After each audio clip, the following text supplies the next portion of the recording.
अल्लाह करीम ने कुरान पाक में फरमाया कि मेरी रहमत से मायूस ना हो, और हुक्म हुआ कि जिन दिलों में कुफर है वही लोग अल्लाह की रहमत से मायूस हो जाते हैं। अल्लाह के प्यारे नबी हज़रत मोहम्मद रसूलुल्लाह सल्लल्लाहु ताला अलैहि वसल्लम ने हमें दर्स दिया,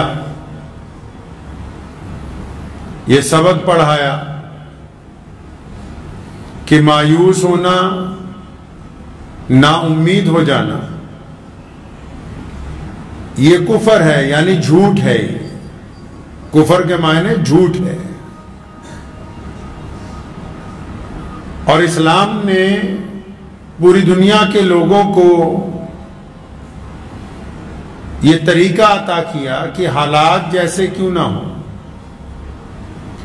लेकिन कभी दिल के अंदर नाउम्मीदी नहीं लेके आनी चाहिए।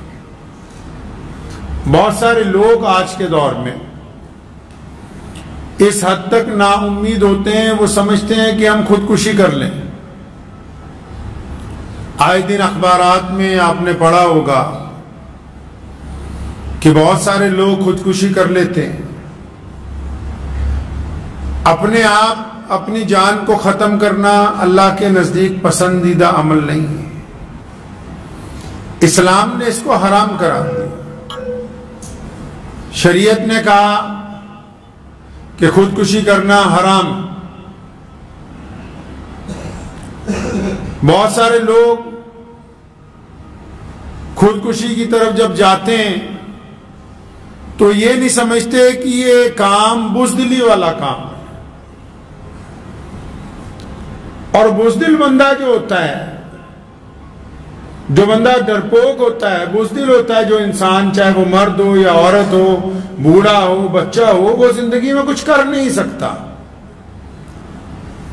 वो कामयाब नहीं हो सकता। कामयाबी की पहली शर्त यह है कि यकीन का होना। इस्लाम में भी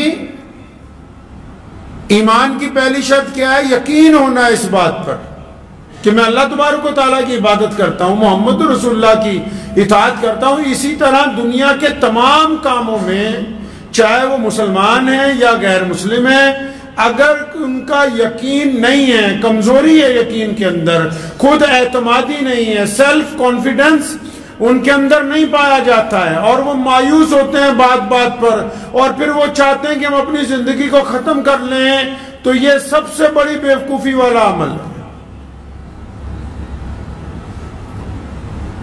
लोग खुदकुशी की तरफ क्यों जाते हैं? अच्छा, ये जरूरी तो नहीं कि सिर्फ कोई गरीब आदमी खुदकुशी करता हो।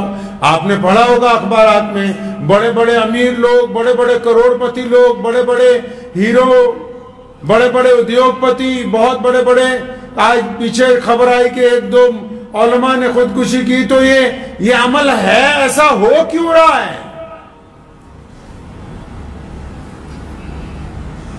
ये वो दर्दनाक हकीकत है जिसके ऊपर हम जिक्र करने के लिए तैयार नहीं है, गुफ्तगू नहीं कर रहे।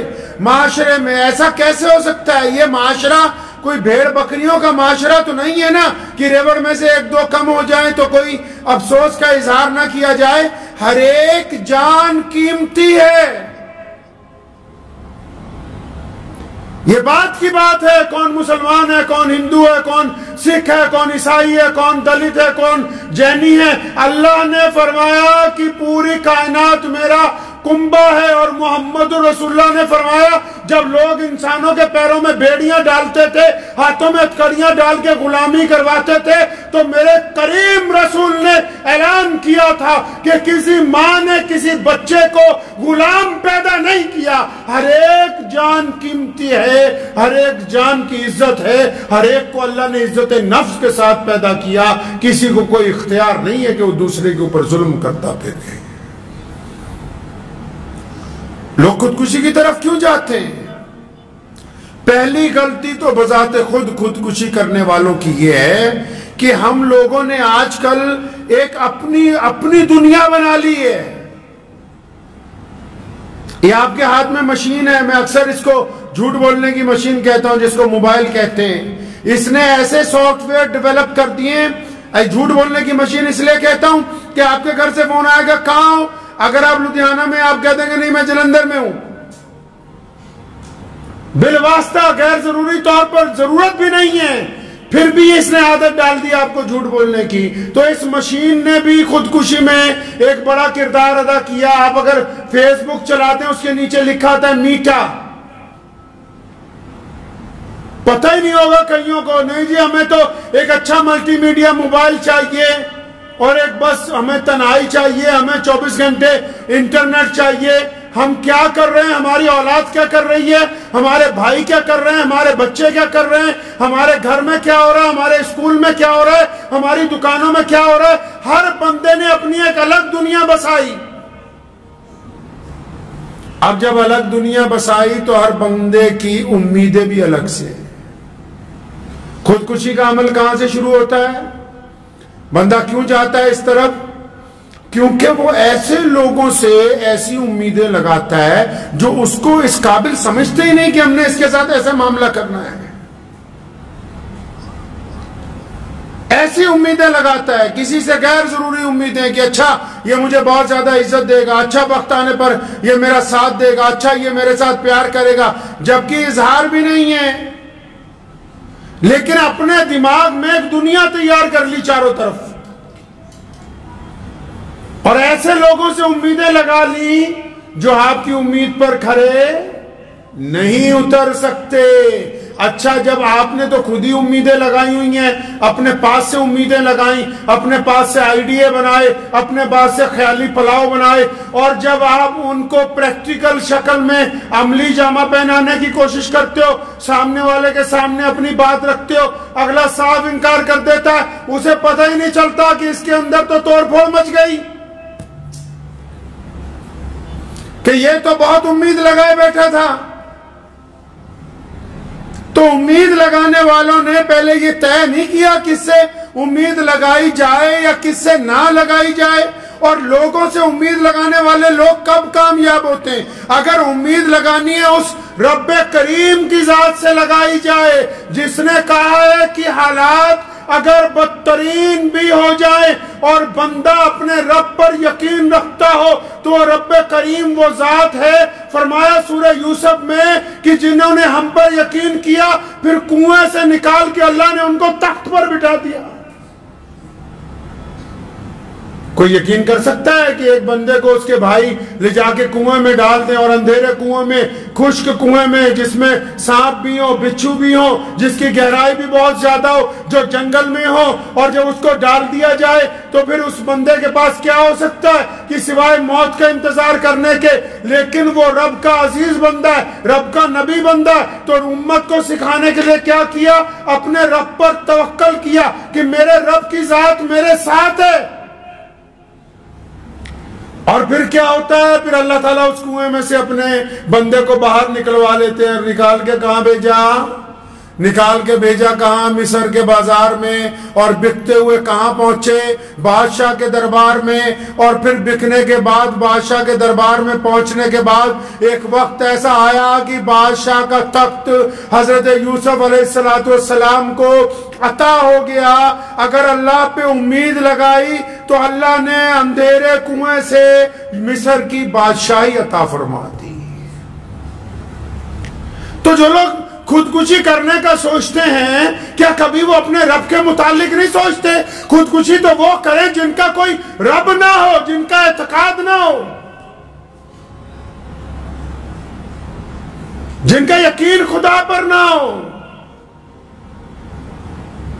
ये जहन में मेरे इसलिए गुफ्तगू आई कि आज से 2-3 दिन पहले एक साहब का अचानक दोपहर को फोन आया कि मैं इस काम के लिए जा रहा हूं, तो मुझे सख्त परेशानी हुई। लंबी गुफ्तगू फोन पर हुई तो माशाल्लाह वो घर को लौटे। लेकिन क्या हम लोग इस अमल को करने से पहले ये सोच नहीं सकते कि अल्लाह की रहमत से मायूस होना गुनाह है? अल्लाह ने हमें हिम्मत अता की है, ताकत अता की है, शऊर अदा किया है। ये अमल इंसानों के काबिल नहीं है, ये बुज़दिलों का काम है। किसी ने कहा है ना कि जिंदगी जिंदा दिली का नाम है, जिंदगी जिंदा दिली का नाम है। मुर्दा दिल क्या खाक जिया करते हैं। अपने दिल को जवान रखना निहायत जरूरी है। और दिलों की खुराक किस में है जी? दिलों की खुराक अल्लाह के जिक्र में है। दिलों की खुराक दूसरों की मदद में है। दिलों की खुराक नीयत की पाकी में है। दिलों की खुराक मोहब्बत के अंदर है। दिलों की खुराक एक दूसरे के अंदर सलूक पैदा करने से है। दिलों की खुराक एक दूसरे को हक अदा करने से है। दिल तो तब जवान होगा ना जब उसको खुराक अच्छी मिलेगी। अगर हम 24 घंटे गालियां देते रहे, अगर हम 24 घंटे गुनाह करते रहे, अगर हम हराम माल खाते रहे, अगर हम हराम माल पीते रहे, अगर हम हराम माल की कमाई में लगे रहे, तो फिर दिल मुर्दा हो जाते हैं। फिर महंगी गाड़ियां हमारे सफर को आरामदेह नहीं बनाती। फिर बड़े बड़े महल में लगे हुए बेहतरीन पलंग और बिस्तर हमारी नींद को आने नहीं देती। फिर अच्छे डाइनिंग टेबल पर लगे हुए तरह तरह के खाने हमारे हलक में नीचे उतरने के लिए तैयार नहीं होते। खुशियां पैसों के अंदर नहीं है। खुशियां दौलत के अंदर नहीं छुपी हुई। खुशियां अच्छे कपड़ों में नहीं छुपी। खुशियां अच्छी शक्ल, अच्छी सूरत में नहीं छुपी हुई। अगर आपको खुशियां तलाश करनी है तो सबसे पहले अपने दिल को इस बात पर राजी करना होगा। मेरे करीम रसूल हजरत मोहम्मद रसूलुल्लाह सल्लल्लाहु अलैहि वसल्लम ने फरमाया नीचे देखो, ऊपर न देखो।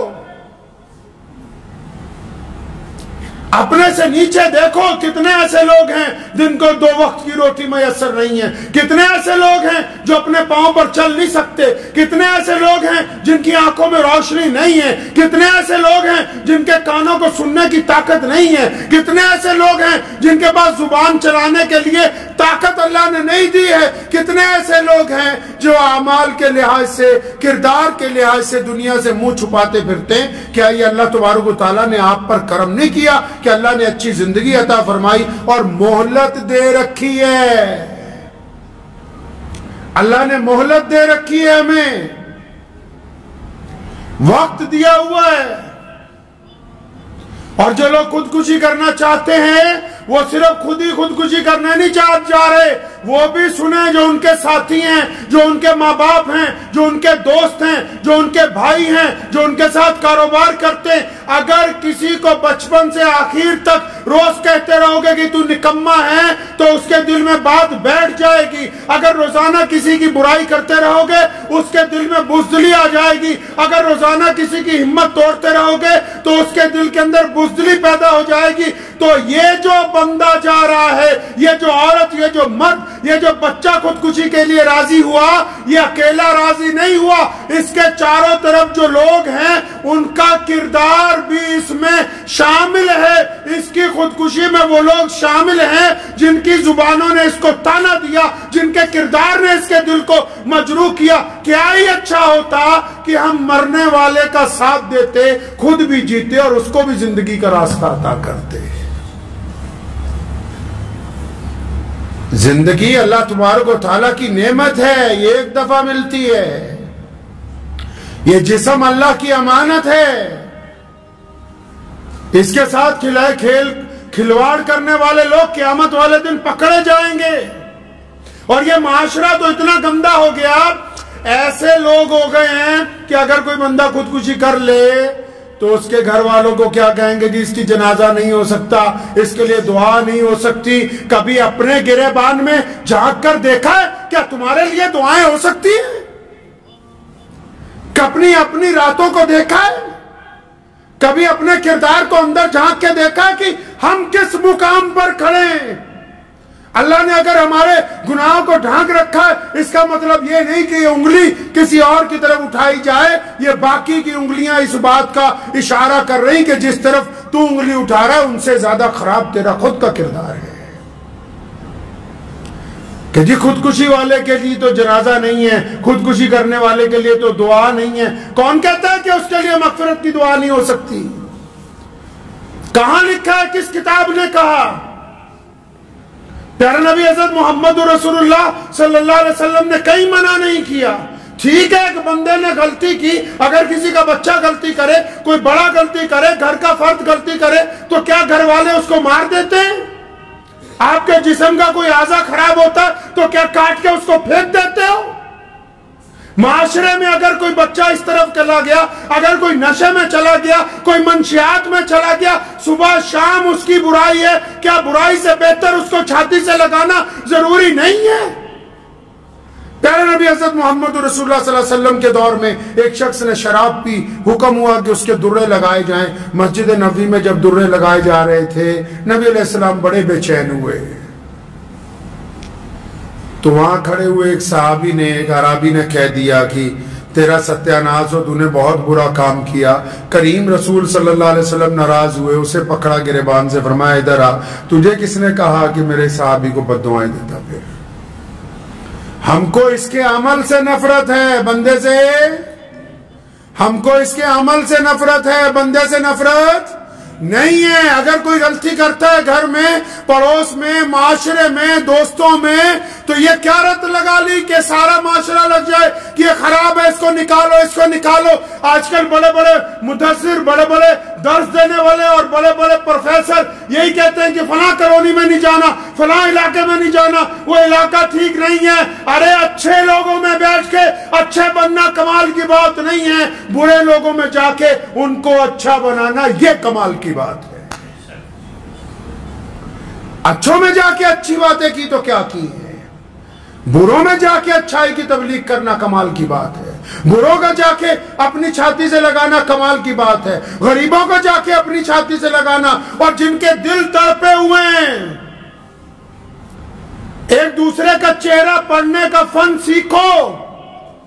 मुसलमानों, अल्लाह ने हमें दुनिया में इसलिए भेजा है, सिर्फ इसलिए नहीं कि हम सिर्फ खाने कमाने आए। अल्लाह ने ये पूरी दुनिया में सबसे बड़ा जो दीन बनाया, ये इसलिए बनाया कि हम दुनिया के हर फर्द का दुख दर्द समझना जानते। प्यारे नबी हज़रत मोहम्मद रसूलुल्लाह कहिए सल्लल्लाहु अलैहि वसल्लम, सल्लल्लाहु अलैहि वसल्लम जो है वो मस्जिद नबी से बाहर तशरीफ लाए। एक बूढ़ी औरत, एक पगली औरत, एक सिदरी औरत जिसका दिमाग नहीं चलता, तपती हुई रेत है, गर्मी का महीना है, वो दौड़ती हुई आई, या रसूलल्लाह मुझे तो आपसे बात करनी है। आज आप चले जाओ किसी बड़े आदमी के पास, किसी व्यापारी के पास, टाइम ही नहीं है बात करने का, वक्त नहीं है मुस्कुरा के एक दूसरे को देखने का। अब अपने घर में ही चले जाओ, जितना कुंभा है सारे अपने अपने मोबाइल लेके बैठे, एक दूसरे की शक्ल देखने का वक्त नहीं है, एक दूसरे का चेहरा पढ़ने का वक्त नहीं है। इस हद तक टेक्नोलॉजी ने हमें नीचे गिरा दिया है, माशी तौर पर, इखलाकी तौर पर। तो औरत आई जो पगली, पगली समझते हैं, सिदरे लोगों को कहते हैं, मेंटली डिसऑर्डर जो होते हैं। अंदाजा लगाओ पूरी कायनात में सोने मोहम्मद सल्लल्लाहु अलैहि वसल्लम से ज्यादा कोई बिजी था? उनसे ज्यादा कोई बिजी हो सकता है? जिन्होंने 23 साल में इतना बड़ा दीन खड़ा किया, इतना बड़ा एम्पायर खड़ा किया कि आज 1450 साल के बाद भी करोड़ों दिल, 250 करोड़ दिलों में कलमा ला इलाहा इल्लल्लाह मोहम्मद रसूलुल्लाह धड़कता है। और दुनिया का कोई ऐसा बड़ा छोटा नहीं है जिसको प्यारे नबी सल्लल्लाहु अलैहि वसल्लम का नाम ना पता हो। कितने मसरूफ होंगे, कितना वक्त उनके पास बिजी शेड्यूल होगा। वो सिदरी औरत आई, या रसूलल्लाह आपसे अलग से बात करनी है। तो करीम रसूल ने क्या फरमाया? फरमाया हाँ बीबी बताओ। तो कहने लगी यहाँ नहीं, थोड़ा साइड पे आ जाओ। नबी अलैहिस्सलाम को एक तरफ ले गई, रेत के ऊपर बैठने के लिए कहा। आप सल्लल्लाहु अलैहि वसल्लम बैठ गए। तो उसने कहा या रसूलल्लाह मैं यहाँ मदीने में रहती हूँ ना, मैं गलियों में जब फिरती हूँ ये बच्चे मुझे तंग कहते हैं, पागल पागल कहते हैं, कुछ मेरे पत्थर मारते हैं, आप इनको मना कीजिए, मेरे साथ ऐसा ना करें। तो नबी अलैहिस्सलाम ने उसे दिलासा दिया, फरमाया ठीक, मैं आज ही ये हुक्म जारी करता हूं कि आज के बाद तुम्हें कोई ताना नहीं देगा, आज के बाद तुझे कोई कुछ नहीं कहेगा। और नबी अलैहिस्सलाम के अहकामात की सहाबा इकराम ने ऐसे इत्तबा की है कि बंदा वैसी जमात दोबारा कायनात में देख नहीं सकता। मोहम्मद रसूलुल्लाह ने कहा था अमीर और गरीब, काला और गोरा एक बराबर है। एक दफा गलती से एक सहाबी ने सैयदना बिलाल को कहा काली माँ के बेटे। सैयदना बिलाल नाराज हुए तो सहाबी इतना घबराए, नबी अलैहिस्सलाम की तरफ से अभी ताकीद नहीं आई, बल्कि अपना सर रेत पर रखा। सैयदना बिलाल खड़े हैं, फरमाया मेरे सर पर रेत डालो, मुझसे गलती हो गई और मेरे चेहरे पर पांव रख के निकलो कि मैंने नबी अलैहिस्सलाम के हुक्म की अदूली हुई। सैयदना बिलाल ने उन्हें उठा के छाती से लगाया, फरमाया जब दिलों में यह एहसास बेदार हो जाए कि काला और गोरा एक बराबर है, इसका मतलब रसूलुल्लाह के हुक्म की इत्तबा हो गई है। अब उस औरत ने जब कहा तो नबी अलैहिस्सलाम ने कहा ठीक है। उसने एक आधे काम और बताए, नबी अलैहिस्सलाम ने कहा ठीक है हम कर देते हैं। बहुत देर जब बातें करती हुई हो गई तो आप सल्लल्लाहु अलैहि वसल्लम को अचानक उसने कहा या रसूलल्लाह अब आप जा सकते हैं। जब वो चली गई सहाबा ने कहा या रसूलल्लाह, बड़े अदब से कहा या रसूलल्लाह ये जो औरत आई थी ना ये सिदरी थी, कमली थी, पागल थी। करीम रसूल अलैहिस्सलाम ने फरमाया हाँ मुझे भी पता है ये सिदरी है, मुझे भी पता है ये कमली है, सारा मदीना इसकी नहीं सुनता, मैं भी नहीं सुनूंगा तो फिर कौन सुनेगा। अल्लाह के नबी अलैहिस्सलाम की सुन्नत है उन लोगों के साथ बैठना जिनसे कोई बात नहीं करता। ये रसूलुल्लाह की सुन्नत है उन बूढ़े मर्द औरतों के साथ बैठ के चंद लम्हे गुजारना जिनके साथ कोई बात नहीं करता। रसूलुल्लाह की सुन्नत है सिदरों की बात सुन लेना जिनकी कोई सुनने के लिए तैयार नहीं है। मुसलमानों हमारा ये काम बनता है कि जितने दुखी दिल हों, जितने दर्दमंद लोग हों, अगर वो हमारे साथ बैठ के अपना दुख दर्द सुनाना चाहें तो हम उनका दुख दर्द सुनेंगे। तो ये रसूलुल्लाह की सुन्नत है। याद रखें कि अगर आपके रवैये से कोई खुदकुशी करता है तो क़यामत वाले दिन पूछ होगी। कई जालिम ये सोचते हैं ना कि हम जितना जुल्म करते हैं रस्सी ढीली है, हमने किसी से ज्यादती की तो अल्लाह की तरफ से पकड़ नहीं आई, हमने किसी का माल छीना अल्लाह की तरफ से पकड़ नहीं आई, हमने किसी से ठगी मारी अल्लाह की तरफ से पकड़ नहीं आई, हमने किसी से जिना किया अल्लाह की तरफ से पकड़ नहीं आई। ऐसी बात नहीं है कि अल्लाह की तरफ से पकड़ नहीं आई। अल्लाह ताला ने जालिम की रस्सी ढीली छोड़ रखी कि कर ले जितने गुनाह करने हैं, जिस दिन रस्सी खिंच जाएगी कोई बचाने वाली ताकत होगी नहीं। हमें इस बात पर क्या तवज्जो नहीं देनी? क्या उन नमाजियों को जरूरत नहीं है? क्या उन दीनदार लोगों को जरूरत नहीं है कि वो चारों तरफ निगाह दौड़ाएं कि कितने लोग ऐसे हैं जो मायूस होकर मस्जिद में आ रहे हैं, कितने लोग ऐसे हैं जो मस्जिद के बाहर मायूस खड़े हैं, कितने अजीजों अकारिब ऐसे हैं जो सिर्फ इस इंतजार में हैं कि काश तुम उनकी गलती को माफ कर दो। कितने ऐसे दोस्त हैं, कितने ऐसे यार हैं, कितने ऐसे पुराने मित्र हैं जो इस इंतजार में कि बस एक दफा हमारी गलती को माफ कर दे, हमें अपनी छाती से लगा ले और हम इतने बड़े जालिम बने हुए कि नहीं हम तो कुछ नहीं करने वाले, कल क़यामत वाले दिन अल्लाह के आगे हिसाब रखेंगे। जो हिसाब अल्लाह के आगे आ जाएगा वो तकड़ी फिर पूरा पूरा तोलती है, वहां बचने की कोई उम्मीद नहीं है। इसलिए पहले अपने मामलात के ऊपर तवज्जो दें, मायूस लोगों की उम्मीद बने, उम्मीद तोड़ने वाले मत बनिए। गरीब लोगों का सहारा बनिए, उनको धुतकारने वाले मत बनिए। अपने घर में अपने रवैये के साथ लोगों के दरमियान अपना चेहरा, अपना रवैया ऐसा मत बनाओ कि तुम्हारी औलाद, तुम्हारी बीवी, तुम्हारे बच्चे, तुम्हारा बाप, तुम्हारी माँ तुमसे बात करते हुए डरे। नोट कर लो दिल की कॉपी पर जिसके गुस्से की वजह से उसके माँ बाप उससे डरने लगे, उससे बात करना छोड़ दे। वो जितनी मर्जी दुआएं करता रहे, जिस मर्जी बड़े वली अल्लाह के पास चला जाए, अल्लाह के हुजूर उसकी कोई दुआ कबूल हो ही नहीं सकती। अल्लाह के हुजूर ऐसी दुआएं कबूल नहीं होंगी। जो रिश्तों को तोड़ने वाले हो, नबी अलैहिस्सलाम ने हुक्म फरमाया, जो रिश्तों को तोड़ने वाला है फरमाया हम नहीं उसको पसंद करते। रिश्तों को जोड़ने वालों को नबी अलैहिस्सलातु वस्सलाम ने पसंद किया, तोड़ने वालों को पसंद नहीं किया। हमारा किरदार अगर जोड़ने वाला है तब तो हम समझे कि हमारे लिए बड़ी खुशकिस्मती की बात है, और अगर हमारा किरदार रिश्तों को तोड़ने वाला है तो फिर खोखली नमाजें, खोखली तस्बीहां हमारे कुछ काम आने वाली है नहीं है।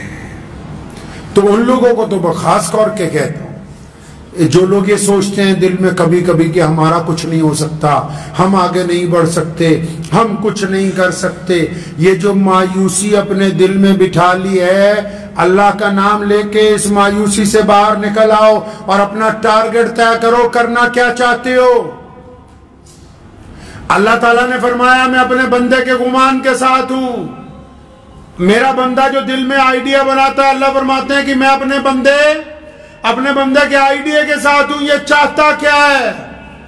अगर आइडिया है कि मैंने बड़ा आदमी बनना है, आइडिया है कि बड़ा बिजनेसमैन बनना है, आइडिया है कि आलिम बनना है, आइडिया है कि मैं सियासत में आगे नाम कमाना चाहता हूं, आइडिया है कि मैं बहुत बड़ा उद्योगपति बनना चाहता हूं, अल्लाह कहते हैं कि जब मेरा बंदा इरादा करता है, और मुसलमानों सुनो, अल्लाह के बंदों की बात हो रही है, रब्बे करीम के किनकी बात हो रही है? बंदों की, सिर्फ मुसलमानों की नहीं। कुरान ने कहा अल्हम्दुलिल्लाही रब्बिल आलमीन, फरमाया कि तमाम तारीफें उस रब के लिए जो तमाम आलम का पालनहार है और जिसने तय कर लिया। अल्लाह फरमाते हैं जब मेरा बंदा तय करता है ना कि मैंने आगे बढ़ना है, फरमाते हैं फिर मैं इसकी उम्मीद पर खरा उतरता हूं। जब इसने तय कर लिया कि मैंने बड़ा बनना है, तो जब ये एक कदम बढ़ाएगा इसको आगे चला दिया जाएगा फिर इंशाअल्लाह ताला। और अगर हमने ये तय कर लिया कि बस सुबह उठे, आराम से शेड्यूल का काम करना है, 2 वक्त की रोटी कमानी है, उसके बाद 2-4 चुगलियां करनी है और फिर शाम को सो जाना है, 2 घंटे मोबाइल देखना है। तो जब आप अपनी किस्मत को इस तरह बनाना चाहते हो, तो अल्लाह ने फरमाया कि जो कौमें, जो लोग अपनी हालत नहीं बदलना चाहते, अल्लाह ताला भी उनकी हालत नहीं बदलना चाहते। अपनी हालत को तब्दील कीजिए और उन लोगों को तलाश करो माशरे में। ये सुन्नत है नबी अलैहि सलाम की। ढूंढो उन्हें जो मायूसी के अंदर बैठे हुए हैं, जो खौफजदा हैं, जो डरे हुए हैं, जो अपनी बीमारियों से डर गए, जो अपने कारोबार में खसारे से डर गए, जिनके दिल में बुज़दिली आ गई है, जिन पे घबराहट तारी हो गई है, जो घर से बाहर निकलने के लिए तैयार नहीं है। ढूंढो उनको जो आपके करीब हैं। अगर आप अपने करीबी उन लोगों को ढूंढकर बाहर नहीं लाएंगे, कल क़यामत के दिन आपसे पूछ होगी कि तुमको अच्छी अकल, अच्छी सेहत, अच्छे वसाइल अल्लाह ने दिए थे, फिर क्या बात हुई कि तुमने अपने भाई को, अपने पड़ोसी को, अपने दोस्त को मायूसियों के खोल से बाहर नहीं निकाला? क्या बात थी कि तुम सारा दिन अपनी अय्याशी में लगे रहे, तुम्हें अपने करीबी लोग नहीं आए? अल्लाह की तरफ से पकड़ होगी कल क़यामत के दिन। तलाश करें उनको, करेंगे इंशाअल्लाह ताला। उन लोगों को तलाश कीजिए और तलाश करते हुए मजहब की ऐनक, तलाश करते हुए मजहब की ऐनक ना लगा लेना। तलाश करते हुए प्यारे नबी हज़रत मोहम्मद रसूलुल्लाह सल्लल्लाहु अलैहि वसल्लम का तरीका अपनाना है कि अल्लाह ताला ने उनको कायनात के लिए रहमत बना के भेजा, और अल्लाह करीम चाहते हैं कि अल्लाह के हर बंदे से सिला रहमी की जाए। तो बस तलाश कीजिए अपने आसपास उन लोगों को जिनके दिल में ख्याल आता है खुदकुशी का, जिनके दिल में ख्याल आता है कि मैं कुछ कर नहीं सकता, जो ये समझते हैं कि हम तो बेकार हो गए, चाहे वो मर्द हैं, चाहे वो औरतें, चाहे वो किसी भी मजहब से ताल्लुक रखते हैं। आगे बढ़िए, उनका हाथ पकड़िए और यकीन मान लो इस बात का कि अगर आप किसी का हाथ पकड़ के उसे उठाने लगोगे, उसे सीढ़ियां चढ़ाने लगोगे, जैसे जैसे उसका एक एक कदम आगे बढ़ता जाएगा, यकीन मानो वो जब बुलंदी की सीढ़ी पर चढ़ेगा, आप उससे एक कदम आगे उस सीढ़ी पर खड़े होगे, क्योंकि अल्लाह किसी का अजर जाया नहीं करता है। दुआ कीजिए अल्लाह करीम इस बात की हम सबको समझ अता फरमाए और हमें आसपास अपने रहने वालों पर तवज्जो देने की तौफीक अता फरमाए, अपना माल आसपास रहने वाले जरूरतमंदों पर खर्चने की तौफीक अता फरमाए। अल्लाह तबारक व तआला से दुआ है कि अल्लाह करीम इस गुफ्तगू को मेरे लिए और आप सब के लिए फायदे का जरिया बना दे। व आखिर दावाना अनिल हम्दुलिल्लाहि रब्बिल आलमीन। मुझे उम्मीद है कि आपको ये वीडियो पसंद आई होगी। अगर पसंद आई हो तो ये आप अपने दोस्तों के साथ शेयर करें और इस चैनल को सब्सक्राइब जरूर करें।